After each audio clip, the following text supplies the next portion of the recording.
అన్న దయచేసి ఈ వీడియో చూడండి, చూసి షేర్ చేయండి.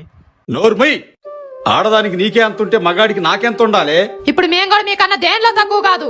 మరి ఇంకే, నా స్థానంలోకి నువ్వు వచ్చి కుటుంబం జరుపు, నీ స్థానంలోకి నేను వచ్చి ఇంటి పనులు చేస్తా. అంటే అంత దిగజారిపోయారా? ఏం కూసావే? ఆపండి. మీరు భార్య భర్తలా లేకపోతే శత్రువులా? ప్రతిరోజు ఇలా ఏదో ఒక రకం గొడవ పడుతున్నారే, చుట్టుపక్కల వాళ్ళు ఏమనుకుంటారో అన్న ఇంకిత జ్ఞానం అన్నా ఉందా? మేమిద్దరం గొడవ పడితే ఒక తల్లిదండ్రిగా మీరు మాకు మంచి చెడు చెప్తున్నారు, బాగానే ఉంది. కానీ మీరిద్దరు గొడవ పడితే ఇంకెవరో వచ్చి మీకు మంచి చెడు చెప్తున్నారు. అంటే మా అమ్మ నాన్న ఒకరి చేత చెప్పించుకునే స్థాయిలో ఉన్నారన్నమాట. అది మాకు ఎంత చిన్నతనంగా ఉంటుందో తెలుసా? చివరికి మా స్కూల్లో ఫ్రెండ్స్ కూడా వీళ్ళ అమ్మ నాన్న ఎప్పుడు గొడవ పడుతుంటారా అని చెప్పుకొని నవ్వుతున్నారు తెలుసా? మాకు చెప్పాల్సిన మీరే అలా గొడవ పడుతుంటే ఇక మిమ్మల్ని చూసి మేమేం నేర్చుకోవాలమ్మా?